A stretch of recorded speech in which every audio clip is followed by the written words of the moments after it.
kilobi. Rais wa taifa la Jubaland lililoko Watan, Somalia, Sheikh Ahmed Mohamed Islam Madobe amekanusha madai kwamba uongozi wake na jeshi la KDF unahusika katika uuzaji wa makaa na sukari nchini Somalia. Katika taarifa yake ambayo ilisomwa kwa niaba yake, Madobe alisema kuwa ripoti hiyo ni ya uongo. This is a direct insult to my administration, which was popularly elected by the people of Jubaland. My administration is at the forefront in the fight of Al-Shabaab militia, and there is no way we can be working together with the enemy. This is a fabricated report which was intended to undermine the fight against the terrorists and destabilize the country, and in particular Jubaland state of Somalia. It's unfortunate that the report, black and white, ordered by a British citizen, is unaware of the Jubaland administration's responsibility over the sea and airport in Kismayo. Further, it also fails to recognize the mandate and the role of AMISOM operation in Sector 2 and in the rest of the country. The report accused Kenya's defense forces of engaging in illegal charcoal and sugar business, human rights abuses such as rape, torture, abduction, and killing of innocent civilians and livestock. The report also alleged that my administration works hand in hand with KDF and Al-Shabaab in the illegal business. The very people said to be mistreated by KDF are supposedly my people, residents of Jubaland. It's interesting that my administration has not been made aware of such mistreatments. This disconnect raises questions about the truth of these claims.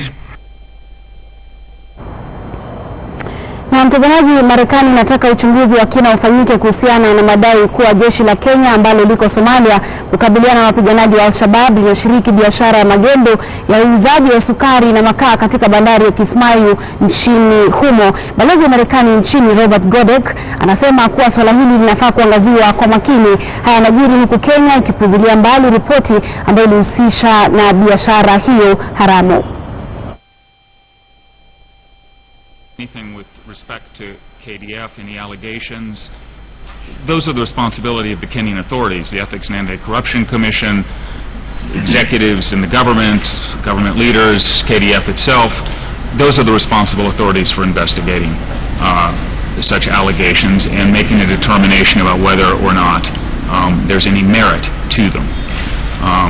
I would simply urge the government to conduct those investigations, as I urge them to conduct investigations into all such reports, and to reach a conclusion rapidly, and to ensure if there are, in fact, facts, if there is evidence that something is happening, obviously those individuals should be appropriately prosecuted or otherwise punished. So far, we don't have any official report. I've only heard from the BBC reporting this morning. Otherwise, if any material of credible source comes to us, we will take it up. Mwenyekiti wa kamati ya kitaifa kuhusiana na vita dhidi ya ufisadi, Askofu Eliud Wabukhala, ameitaka serikali kufanya ukaguzi wa hesabu ya maafisa wote wa serikalini ili kukabiliana na janga la ufisadi humu nchini. Wabukhala alielezea kughadhabishwa kwa kamati yake, akisema upo ubaguzi katika asasi zinazotakiwa kukabili ufisadi humu nchini.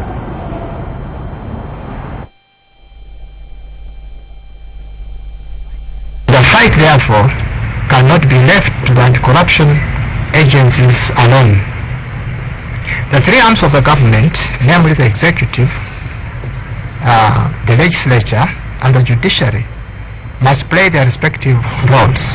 Specifically, the executive must conduct speedy but thorough investigations, zealously prosecute corruption cases, and recover the corruptly acquired assets. We need to ask all the bodies that are charged with the public responsibility to take their work seriously. And let us see whether the rule of law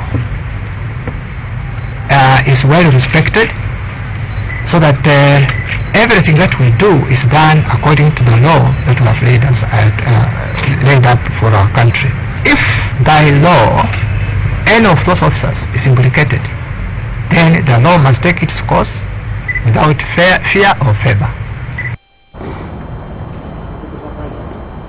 Na polisi huko Migori wamevuka mpaka kuwasaka majambazi watatu ambao waliwapiga risasi na kuwapora mali ya wafanyabiashara watatu mjini Mabera katika kaunti ya Migori. Washukiwa hao, mwanamke na wanaume wawili, wanaaminika kukimbilia Tanzania baada ya kufanya mashambulizi hayo. Na jinsi Rashid Ronald anavyoarifu, tukio hilo ni mojawapo ya msururu wa visa vya ukosefu wa usalama katika maeneo ya Kuria.